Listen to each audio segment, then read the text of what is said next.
এই চোখে কত যুবকের লাশ কবরে রাখছি, জানাজা পড়াইছি। এমন একটা দিন নাই যুবকের লাশের খবর নাই। পানির নিচে যুবকের লাশ, গাড়ির নিচে যুবকের লাশ।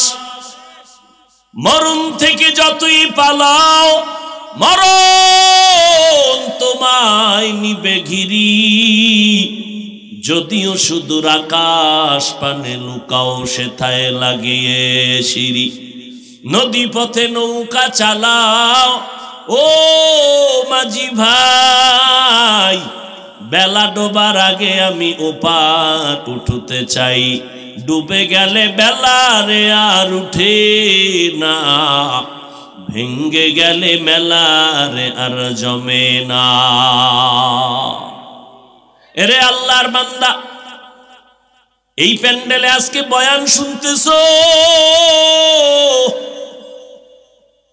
আগামী বছর বয়ান চলবে, কত মানুষ এই ময়দান থেকে বিয়োগ হয়ে যাবে।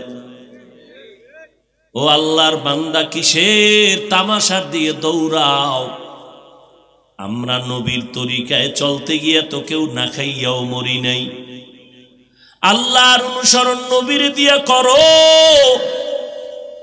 নবী বিদায় হয়ে যাইতেছে, নামগো কপাল বড় খারাপ। আল্লাহরেও পাইলাম না, নবীরেও পেলাম না। আমরা কারে দেখা অনুসরণ করব? আল্লাহ কয় আমার বন্ধুর অনুসরণ কর, আর নবী কয় আমিও বিদায় বেলা একদল বন্ধু রেখে গেলাম। এই দুনিয়ার উম্মতেরা, আমার বন্ধু যারা আছে তাদের অনুসরণ করলে আমি নবী খুশি, আর আমি নবী খুশি হলে আমার আল্লাহ খুশি হবেন। আমার আল্লাহ খুশি, তুমি বিনা হিসাবে জান্নাতে চলে যাবে। আমি মুহাম্মদের একদল বন্ধু কিয়ামত পর্যন্ত জমিনে থাকবে। ওই বন্ধু হবে একদল, এদের নাম হলো আহলে হক, উলামায়ে কেরাম। উলামায়ে কেরামের অনুসরণ করো, জীবনটাকে ধন্য বানাও রে যুবক। মা বাবার দোয়া নিয়ে চলো। তোমাকে কিন্তু আমি একবারও বলি নাই স্কুল কলেজ বাদ দিয়ে আসো, আমাদের মাদ্রাসায় এসে তুমি বড় হুজুর হয়ে যাও, একবারও বলি নাই। আমি পাঁচকল্লি টুপি মাথায় দিলাম, তুমি পাঁচকল্লি মাথায় না দিলে গুনাহ হবে, একবারও বলি নাই। আমি কওমি মাদ্রাসার ছাত্র, তুমি কওমিতে না পড়লে জাহান্নামে যাবা, একবারও বলি নাই। আমি তাবলীগের লাইনের সন্তান, তাবলীগ না করলে সবাই জাহান্নামে যাবে, একবারও বলি নাই। আমি আহলে হক পীর মাশায়েখের লাইনের সন্তান, তুমি যদি পীরের কাছে না যাও জাহান্নামে যাইবা, একবারও বলি নাই। তো আমি কি বুঝাইতে চাই তোমার ভালো করে খেয়াল রাখো। আমি সারা দিন সারা রাত কষ্ট কষ্ট ঘুমাইতে পারি না, খাইতে পারি না, এত মেহনত, পায়ে ধরে ধরে বয়ান করি, কতটা নরম হইয়া কথা বলি, মনে হয় যেন আমি তোমাদের টাকার কেনা গোলাম। দুই একটা কথা একটু উঁচু হয়ে গেল নাকি কর্কশ, ফাঁকে ফাঁকে আবার ক্ষমা চাই, কেউ মনে কষ্ট নিবেন না। আবার মোনাজাতে আমার মালিকের কাছে মাপ চাই, আল্লাহ মাফ করে দেন। এত নরম হইয়া কথা বলতেছি। ও বাবা, আজকে এত বয়ানের পর শুধু আমার না, তাবলীগওয়ালাদের বয়ান, পীর সাহেবদের বয়ান, জুমার দিন খতিব সাহেবদের বয়ান, আমাদের বক্তাদের বয়ান, এরপরও মানুষের আমলের লাইন বড় দুর্বল। ফজরে মসজিদে মুসল্লি নাই, জুমায় মুসল্লির অভাব নাই, আবার আসরে মসজিদে মুসল্লি নাই, জুমা পড়তে যাইয়াও সেখানে ধোঁকা। তাই ইমামের সাথে 2 রাকাত পড়ে এমন জোরে দরুদ দিছে ইমামের সালামের পরে যারো 4 রাকাত পড়া লাগবে খবর নাই 2 রাকাত জুমা পইরা বাকি 4 রাকাত না পইরা গুনাহ নিয়ে ঘরের মধ্যে চলে গেলা জুমা পড়তে যাইয়াও পুরা নামাজটা পড়লা না এত বয়ান এত বয়ান এত বয়ান লাগবে না আমাকে যদি প্রতিদিন 1 ঘন্টা করে বয়ানের টাইম দিয়া হিন্দুদের মন্দিরে পাঠাইতা খ্রিস্টানের গির্জায় পাঠাইতা ইনশাআল্লাহ আমার আল্লাহর উপরে ভরসা করে বলি 12 মাস বয়ান করা লাগতো না ওই হিন্দুদের গির্জায় মন্দিরে গিয়া খ্রিস্টানের গির্জায় গিয়া মাত্র ডেলি 1 ঘন্টা করে 6 মাস যদি কোরআন হাদিসের বয়ান করতাম দেশের সব খ্রিস্টান হিন্দু আমার মদিনাওয়ালা নবীর পাগল হয়ে যাইত কবরের সাইজও হবে এক কবরে রাখার পর 2 জন ফেরেশতা সবার কবরে আসবে প্রশ্ন করবে 3টা তাও এক দুনিয়াতে ক্লাস 1 এর ছাত্রকে যেই প্রশ্ন করে 2 এর ছেলেকে ওই প্রশ্ন করে না ক্লাস 8 এ যেই প্রশ্ন 7 এ সেই প্রশ্ন নাই ক্লাস আলাদা প্রশ্ন আলাদা মেধা আলাদা প্রশ্ন আলাদা কিন্তু আমার মালিকের কুদরত তুমি যত মেধা সম্পন্ন হওয়ার দুর্বল হও ধনী হও গরিব হও সবার বেলায় কবরের প্রশ্ন হবে 3টা সবার বেলায় এক রবের পরিচয় দাও ধর্মের পরিচয় দাও রাহমাতুল লিল আলামিনের পরিচয় দাও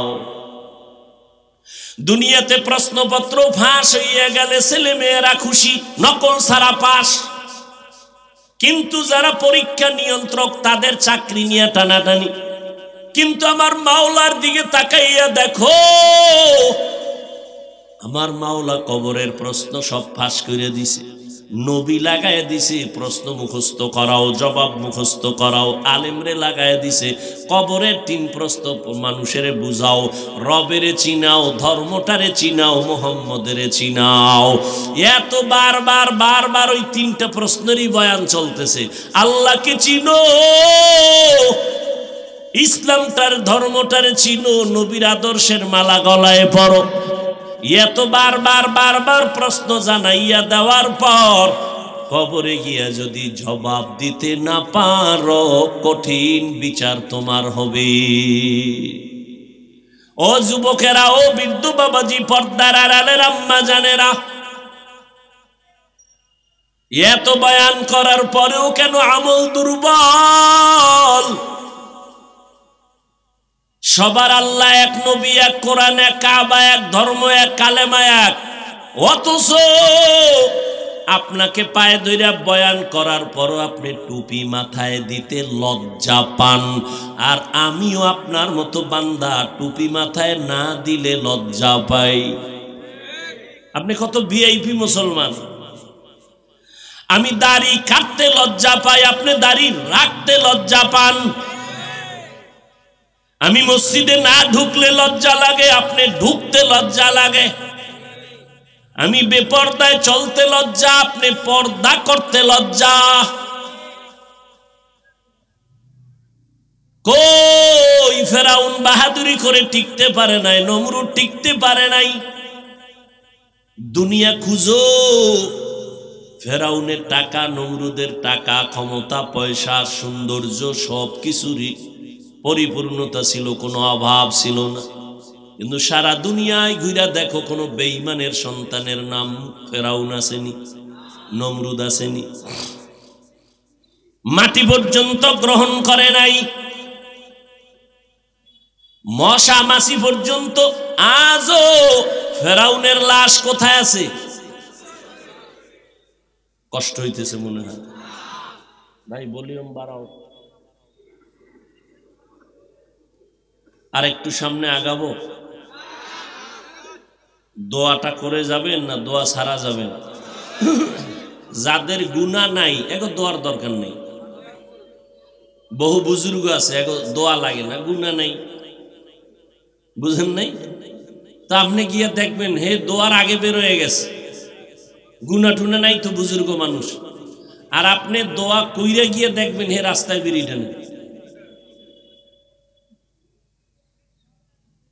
হেদায়েত বড় কঠিন বিষয়। 13 বছর নবীকে দেখলো, যেই নবীরে দেখলেই পেটের ক্ষুধা থাকে না, যে নবীর চেহারা আকাশের চাঁদের থেকে উজ্জ্বল, সেই নবীকে দেখলো, বয়ান শুনলো, কালেমা পড়ল না। কে কে? আবু জাহাল। আর নবীর কল্লা কাটতে আসতেছিল কে? কালেমা পড়ে মুসলমান হয়ে গেছে। হেদায়েত বড় কঠিন বিষয়, বড় কঠিন। এরে আল্লাহর গোলাম, অনেকে ভাবতেছো মনে চায় টুপি পরবা কিন্তু পারো না। আমি কিন্তু বলি নাই স্কুলওয়ালারা, কলেজওয়ালারা স্কুল কলেজ বাদ দিয়ে মাদ্রাসায় আসো, বড় হুজুর হও না। স্কুলে পড়ো, কলেজে পড়ো, চাকরি করো, ব্যবসা করো, বাধা নাই। তবে তুমি ভুলে যাও না তুমি আল্লাহর গোলাম, মদিনাওয়ালা নবীর উম্মত। 5 বেলার নামাজ পড়ো, মা বাবার দোয়া নেও, উলামায়ে কেরামের পরামর্শ নিয়ে সামনে আগাও। বলবা তুমি এটা কেমনে সম্ভব?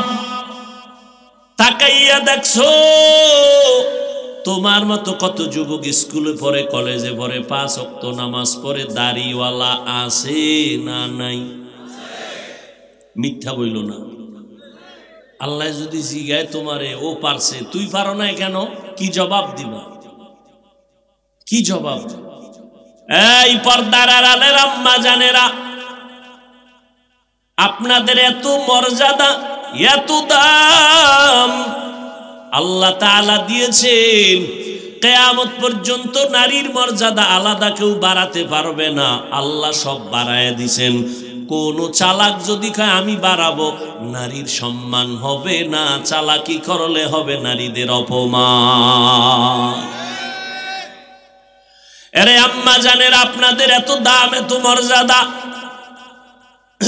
এই দুনিয়ায় আপনাদের মাধ্যমে সমস্ত নবী আসছেন, সাহাবায়ে কেরাম আসছেন। আপনারা নবীদের মায়ের মতো মা, সাহাবায়ে কেরামদের মায়ের মতো মা, আলেম হাফেজদের মায়ের মতো মা। আপনারা খাদিজা রাদিয়াল্লাহু আনহার মতো নারী, ফাতেমা রাদিয়াল্লাহু আনহার মতো নারী, আয়েশা রাদিয়াল্লাহু আনহার মতো নারী। এরে আম্মা জান, আপনারা ঈসা নবীর মা মারিয়াম আলাইহিস সালামের মতো দামি নারী। আপনারা ইসমাইল নবীর মা হাজেরা আলাইহিস সালামের মতো দামি নারী। এরে আম্মা জান, আপনারা বেঈমান ফেরাউনের স্ত্রীর নাম কি? আসিয়ার মতো দামি নারী। যেই ফেরাউন আমার আল্লাহকে আল্লাহ মানে না, নিজেরে খোদা দাবি করলো, আল্লাহ তার ঘরে তার স্ত্রীকে এমন জান্নাতি বানাইলেন। নবী কয় হাসরের ময়দানে জান্নাতে ফেরাউনের ওই স্ত্রী আসিয়ার সাথে আমি মুহাম্মদের সাথে বিয়া হয়ে যাবে। আল্লাহ তাআলা বলেন, ও নারীর দল, ও আম্মা জানেরা, কত মানুষ বিয়ে করে সন্তান পায় না। আল্লাহ আপনাদের সন্তান দান করেছেন, সন্তানটারে আদর্শওয়ালা বানান, ডাক্তার বানাবেন আলহামদুলিল্লাহ, সন্তানকে ইঞ্জিনিয়ার বানাবেন আলহামদুলিল্লাহ, সন্তানটাকে প্রফেসর বানাবেন, বাধা নাই। তবে কোরআন পড়নেওয়ালা আদর্শ ডাক্তার বানায় যান, কোরআন পড়নেওয়ালা আদর্শ ইঞ্জিনিয়ার বানায় যান। আপনি মরিয়াও যদি যান, এই সন্তান কোরআন পড়ে পড়ে ডাক্তারের চেম্বারে ফাঁকে ফাঁকে দোয়া করবে। ও যুবক, তোমার মতো যুবকেরা জীবনে মাদ্রাসায় পড়ে নাই, স্কুল কলেজে পড়ে, রাস্তায় গাড়ি চালায়, নামাজ ছাড়ে না, রাস্তায় কাজ করে, শ্রমিকের কাজ করে, নামাজ ছাড়ে না। তুমি কেন পারবা না রে বাবা? ও জান, সন্তানগুলোকে আদর্শ ডাক্তার বানায় যান। ও বৃদ্ধ বাবাজিরা, আপনার মতো কত বুড়া মানুষ লাঠি হাতে নিয়ে টোকায় মসজিদে গিয়া 5 ওয়াক্ত নামাজ পড়ে, আপনি কেন পারবেন না? এখন থেকে তৈরি হয়ে যান। ও যুবক, হেদায়েতের মালিক আমার আল্লাহ, ইমাম গজালি বিশ্ববরেণ্য দার্শনিক, তিনি বলেন প্রত্যেকটা বাচ্চার জন্য মা হলো প্রাথমিক শিক্ষিকা। মা সন্তানের যা শিখায় সন্তান তাই শিখে। সন্তানকে মা যদি শিখায় রব্বি জিদনি ইলমা, সন্তান শিখবে রব্বি জিদনি ইলমা। সন্তানকে যদি মা শিখায় সরওয়া, ওযু, সরায়া, আল্লাহ, সন্তান ওযু শিখবে, আল্লাহ চিনবে। আবার যদি মা পড়ায় সরওয়া, ওয়াজগর, সরায়া, আপা, সন্তান অজগরের মতো মেজাজ নিয়ে বড় হবে, মায়েরে মারবে, বাবারে মারবে, সুকেশ ভেঙ্গে দিবে, সন্তান উগ্র হয়ে যাবে, ঠিক নি?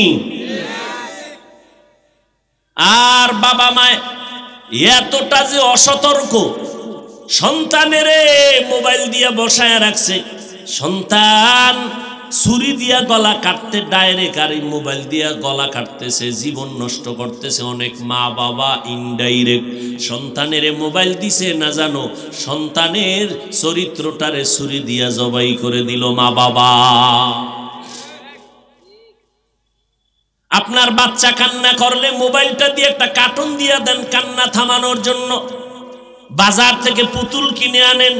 কই আমরা যারা ওলামায়ে কেরাম হুজুর নবীর তরিকা চলি, কই আমরা তো বাচ্চারে কখনো কান্না থামানোর জন্য পুতুল কিনে দেই নাই, মোবাইলে গান বাজাই নাই। সন্তান যদি একবার কন্ট্রোলের বাইরে চলে যায়, কিয়ামতের আগে আর কন্ট্রোলে আনতে পারবেন না। এরে আম্মা জানেরা, এখনো সময় আছে। আল্লাহর ভয় অন্তরে ঢুকাইয়া জবানটারে হেফাজতের ব্যবস্থা করেন। সন্তানের মায়ে বললে যেই পরিমাণ আমলওয়ালা হয়, আমি বান্দার বয়ানে ওই পরিমাণ আগায় না। আপনাদের নওগাঁ জেলা এসপি সাহেবের ব্যবহার ভালো, ডিসি সাহেবের ব্যবহার ভালো, মহাদেবপুর থানার ওসি সাহেবের ব্যবহার অনেক সুন্দর। আল্লাহর কসম, এই মহাদেবপুরের মুসলমানেরা, এই যে ভালো ভালো বলতেছি, এটা এসপি ডিসি আর ওসি সাহেবের ক্রেডিট না, বাহাদুরি না, সব হলো মায়ের অবদান। স্বীকার করেন না? স্বীকার করেন না? এরে যুবক, মা ভালো হলে তো সন্তান ভালো হবে, গাছ ভালো হলে ফল ভালো হবে। এই জমিনে দুইটা ভাই, কষ্ট না হলে আমি একটু 2 মিনিটে ঘটনাটা টানি, বলবো। আল্লাহ সবাইরে কবুল করেন। দুইটা আপন ভাই, ছোট ভাই আগে বিবাহ করে ফেললো, বড় ভাই বিবাহ করে নাই। এই যুবকেরা খেয়াল করে শোন, যার ইতিহাস শুনাইতেছি মোবাইলে গুগলে গিয়া সার্চ দিয়া তার ইতিহাসটা রাত্রে দেখবি। আকাম তো জীবনে কম করলি না।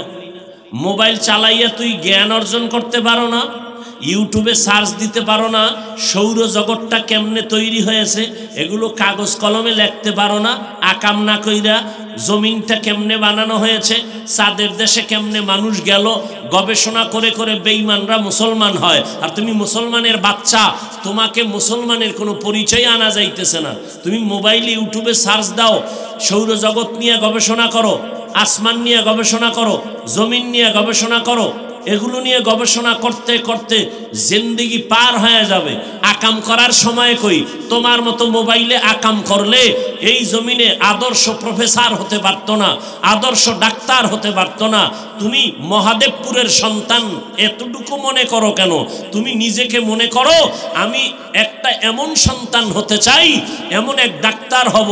শুধু মহাদেবপুরের বাজার না, আমি শুধু বাংলাদেশ না, আন্তর্জাতিকভাবে আমাকে সবাই দাওয়াত দিয়ে নিবে, আমার আদর্শ দিয়া গোটা দুনিয়াকে আমি আলোকিত করব। পচা মাছ খাও তো অন্তর ছোট হবে না তো কি হবে? দিলকে বড় বানাও। ইঞ্জিনিয়ার হব তো দেশের শ্রেষ্ঠ ইঞ্জিনিয়ার হব। ওই শ্রেষ্ঠ হওয়ার জন্য সার্টিফিকেট না, নিজের চরিত্র ভালো করো। তোমাকে প্রত্যেকটা কলেজে দাওয়াত দিয়ে নিবে আধা ঘন্টা লেকচারের জন্য। তোমার জিন্দেগি ভালো বানাও। তুমি যাদের বই পড়ে অঙ্ক শিখছো, যাদের বই ক্লাসে পড়ে পড়ে তুমি ইংলিশে কথা শিখছো, এই বইগুলো যারা লেখছে তাদের কপাল কত ভালো। তারা তোমার মতো মোবাইলে কখনো সময় নষ্ট করে নাই, তারা জীবনকে ফুলের মতো সাজায় গেছে। আজকে গোটা জগতের ছেলে মেয়েরা স্টুডেন্ট যারা, তাদের ফুলের ঘ্রাণ নিতেছে। আর তুমি মরলে সবাই খুশি, মা পর্যন্ত খুশি যে একটা মুসিবত দূর হইল, এই ছেলে আমাকে এত কষ্ট দিছে যেটা ভাষায় প্রকাশ করার মতো না। তুমি এতটা অপদার্থ। কিন্তু আল্লাহ দয়াময়, বলে বান্দা পাহাড় পরিমাণ গুনাহ করছো, তওবা কর, আমি এখন মাফ করে দিব। ছোট ভাই বিয়া করে ফেললো, বড় ভাই করে নাই। দীর্ঘদিন সংসার করার পরে ছোট ভাই একদিন বড় ভাইরে বলে, ভাইজান কেন বিয়া করো না? আমি মনের মতো মেয়ে পাই না। ছোট ভাই মনে মনে ভাবলো, হয়তো সম্ভ্রান্ত পরিবারের টাকাওয়ালা একজন সুন্দরী মেয়ে দরকার। ছোট ভাই অনেক খুঁজি একটা মেয়ের ব্যবস্থা করে ফেললো সম্ভ্রান্ত পরিবারের। ভাইজান মনের মতো মেয়ে পেয়ে গেলাম, অমুক এলাকার সম্ভ্রান্ত পরিবারের একটা সুন্দরী রমণী, লেখাপড়া আর উচ্চ শিক্ষা। বড় ভাই বলে, এমন মেয়ে আমি চাই না। কথা, তুমি কেমন মাইয়া চাও? আমি এমন একটা মেয়ে চাই রে ভাই, যেই মেয়েটা আমার হাত ধরে আমাকে জান্নাতে ঢুকাইয়া দিবে। সুবহানাল্লাহ। না ছোট ভাই কয়, এরম মাইয়াও ভাবি না, তোর কপালে বিয়া নাই। বড় ভাই কয়, শোন, আমার নিয়ত যদি খাঁটি হয় আর মাওলা যদি আমার মোহব্বত করে, আজ না কাল আমার আশা পূরণ হবেই হবে ইনশাআল্লাহ। এরে আম্মা জানেরাও খেয়াল করেন, যুবকেরাও খেয়াল করো, সন্তানের বাবা যারা আছেন খেয়াল করেন। ওই বড় ভাই মালিকের কাছে কাঁদে, আল্লাহ একটা ভালো স্ত্রী আমাকে মিলাইয়া দিও। হঠাৎ করে খবর আসলো, পাশের গ্রামে এক বুজুর্গ আল্লাহওয়ালা মাঝে মাঝে আসে, মসজিদে থাকে, 2-4 দিন মানুষের জন্য দোয়া করে, পানি পড়া দিয়া চলে যায়। নামাজ পড়ে, মানুষের দাওয়াত দেয়, দিনদার বানানোর দাওয়াত দেয়। বড় ভাই ফজরের সময় চলে গেল আল্লাহওয়ালার দোয়া নেওয়ার জন্য। মসজিদে গিয়া নামাজ পড়লেন, আল্লাহওয়ালার দোয়া নিলেন। আর বলছে, বাবা বিয়া করছো নি? কয় না, বিয়া করি নাই। বয়স তো অনেক হয়ে গেল, কেন করো না? বলে মনের মতো মেয়ে পাই না। হুজুর দোয়া করবেন। কয় তুই কেমন মনের মেয়ে চাও? বলে হুজুর আমি এমন একটা মেয়েকে আমার জীবনের অর্ধাঙ্গিনী বানাতে চাই, যেই বিবি আমার হাত ধরে আমাকে জান্নাতে নিয়ে যাবে। হুজুরে দোয়া করবেন করবেন বাপ। এমন সময় মসজিদের জানালার বাহির থেকে একটা কচি কণ্ঠের আওয়াজ আসলো। মেয়ে ডাক দিয়া কয়, সালামু আলাইকুম। কে তুমি? বলে হুজুর আমার বাড়ি এই এলাকার মধ্যে। হুজুর আমি মেয়ে মানুষ, আসছি আপনার কাছে। এই সকালবেলা কেন আসছো? মেয়েটা ডাক দিয়া কয়, হুজুর আমার আব্বা অসুস্থ, বিছানায়। আপনি তো সবার জন্য দোয়া করেন, সকালবেলা মানুষের ভিড় নাই, আমার আব্বার জন্য একটু দোয়া চাইতে আসছি। আমার আব্বা বড় অসুস্থ, আল্লাহ যেন হায়াত দেয়, না থাকলে ঈমানের সাথে মরণ দান করে। ও মা তোমার বিবাহ হয়েছে নাকি? বলে না আমার বিবাহ হয় নাই। কেন? বয়স কত? বলে এই। বলে সীমানা পেরিয়ে যায়, বিয়া হয় না কেন? মেয়েটা চোখের পানি ছেড়ে ডাক দিয়ে কয়, আমার আব্বা একদিকে গরিব, আর দ্বিতীয় কথা আমি পর্দা রক্ষা করে চলি, আর জীবনে এমন একটা যুবক ছেলেকে আমার স্বামী বানাইতে চাই যে আমার ডান হাতটা ধইরা আমাকে জান্নাতে ঢুকাইয়া দিবে। যুবক শুইনা খুব খুশি। হুজুর আমার মনের মতো মনে হয় যেন মেয়েটার চিন্তা চেতনা আপনি যদি দোয়া করেন মাঝখানে একটু সমাধান করার চেষ্টা করেন, মধ্যস্থতা করে দেন, তাহলে একেই আমি বিয়া করতে পারি যদি রাজি হয়। বাবা গরিব বলে গরিব লাগবে না, দিনদার হলেই আমার চলবে। এবার বুজুর্গ আল্লাহওয়ালা মাঝখানে থাইকা এরপরে প্রস্তাব দিয়া বিয়ার বন্ধন ধরায়া দিল। এই যুবকেরা, পর্দার আড়ালের আম্মা জানেরা, এবার দুজনার বিয়া হয়ে গেল। স্বামীও চাইছে এমন একটা মেয়ে যে জান্নাতে ঢুকায় দিবে, মার স্ত্রীও চাইছে এমন একটা ছেলে যে তারে জান্নাতে নিয়ে যাবে।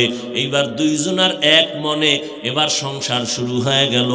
নামাজের সময় হয়, স্বামী স্ত্রী কয় আগে নামাজ পড়ে কাজ, আবার স্ত্রী বলে আগে নামাজ পড়ে কাজ। ফজরের সময় স্ত্রী যদি আগে উঠে স্বামীকে উঠাইয়া দেয়, স্বামী যদি উঠে স্ত্রীকে ঘুম থেকে উঠাইয়া দেয়। এইভাবে করে করে দুইজনে আল্লাহর কাছে রাতের তাহাজ্জুদের নামাজের মুসাল্লায় বইয়া দুজন নামাজ পড়ে আর আল্লাহর কাছে দোয়া করে, ও দয়ার মালিক, তুমি একটা নেককার সন্তান আমাদের দান করো, যেই সন্তানের সুঘ্রাণে, যেই সন্তানের আদর্শের দ্বারা গোটা দুনিয়ার অন্ধকার আলোকিত হয়ে যাবে। ও আল্লাহ, এমন একটা নেককার সন্তান আমারে দান করো। স্বামী আর স্ত্রী যখন চোখের পানি ছেড়ে দোয়া করে, আমার মাওলা দোয়া ফিরাইয়া দেন না। আর ভোর রাত্রের দোয়া তো ফেরত যাওয়ার কথাই না, কারণ বান্দা ফজরে, জোহরে, আসরে, মাগরিবে, এশায় আল্লাহর কাছে চায়, আল্লাহরে ডাকে। আর এমন টাইম আছে যেই সময় আল্লাহ তার বান্দারে ডাকে। অতিও গভীর হয় রজনী যখন, নীরবে প্রভুর নাম জপিও তখন। প্রভুর করুণা যদি পাইবারে চাও, গভীর রাতে উঠে প্রভুর গুণগান গাও। আল্লাহর বান্দা বান্দি গভীর রাতে আল্লাহর কাছে কান্না করে। ও সন্তানের বাবারা, মায়েরা, কত দোয়া চাইলেন হুজুরদের কাছে। আমি এক বাবারে বললাম, আপনি যেই পরিমাণ আমাদের কাছে দোয়ার জন্য দৌড়াইলেন, আপনি বাবা হইয়া ভোর রাতে যদি আমার মাওলার কাছে দোয়া করতেন, আপনার সন্তান আরো আগে লাইনে চলে আসতো। আপনি বাবা মা হইয়া দোয়া করেন না। মা বাবা সন্তানের জন্য একটা ঢাল, একটা দোয়ার ফ্যাক্টরি। ও পর্দার আড়ালের মা, ও বাবাজিরা, ও যুবকেরা, দুইজনে স্বামী আর স্ত্রী আল্লাহর কাছে দোয়া করার বিনিময় একটা নেককার সন্তান আমার আল্লাহ দান করেছেন। সন্তান চাইতে হয়, না চাইলে পাওয়া যায় না। এক হাতে তালি বাজে না, বিনা বাতাসে পানি নড়ে না। বাচ্চা কান্না না করলে মা খানা দেয় না। বান্দা চোখের পানি না ফেললে আমার মাওলার কাছে কবুল হয় না। আল্লাহর কাছে সন্তানের জন্য দোয়া চাইতে হয়। আর আল্লাহর কাছে যত দোয়া চাইবেন তত আল্লাহ দোয়া কবুল করে দিবেন। ও আল্লাহর বান্দারা, রব্বি হাবলি মিন লাদুনকা যুররিয়াতান তাইয়্যিবাতান ইন্নাকা সামিউদ দুআ। আল্লাহর কাছে সন্তান চাইবেন নেককার। 10টা সন্তান বড় হলে লাভ কি যদি বাবার নাক চুল কেটে দেয়? সন্তানের কারণে বাবার মান সম্মান যায়, ওই সন্তান দিয়া লাভ কি? সন্তান 2টা হোক, 1টা হোক, সন্তানের কারণে মা বাবার সম্মান যদি বেড়ে যায়, এক সন্তানই যথেষ্ট। স্বামী আর স্ত্রী দোয়ার কারণে আল্লাহ নেককার সন্তান দান করেছেন।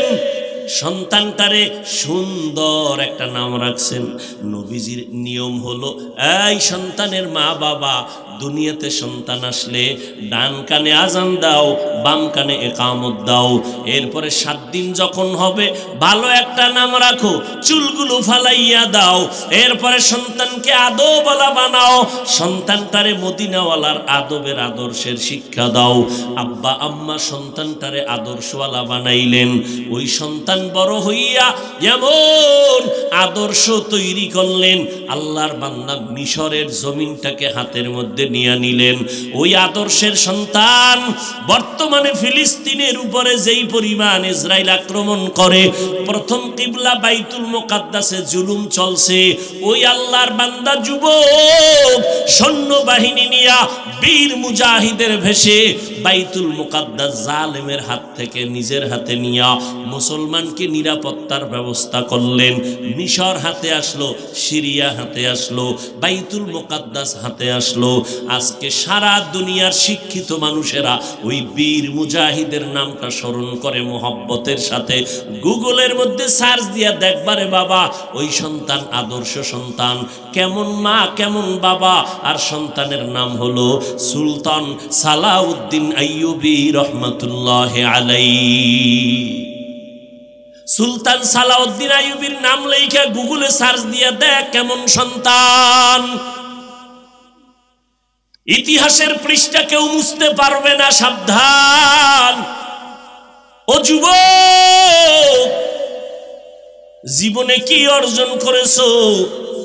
মেধা ভালো, পরীক্ষায় ভালো নাম্বার পাও, বাবার টাকা আছে, মায়ের টাকা আছে, কেন সময়টা নষ্ট করো? একটা আদর্শ ডাক্তার হও, প্রফেসর হয়ে যাও, আদর্শ ডিসি হও, কোরআন পড়নেওয়ালা এসপি হও। আমার দেশের যুবক যদি কোরআন পড়নেওয়ালা ডিসি এসপি হইয়া চেয়ারে বসো, আমগো কোরআনের ওয়াজের মাহফিল করতে কোনো অনুমতি নেওয়া লাগবে না। ঠিক কি না বলো? আর এখন তো গানের কোনো অনুমতি লাগে না। যদি বান্দা কোরআনের কথা বলে সেখানে অনুমতি লাগবে। মসজিদে ইমাম সাহেব বয়ান করতে গেলে সেখানে সীমাবদ্ধতা।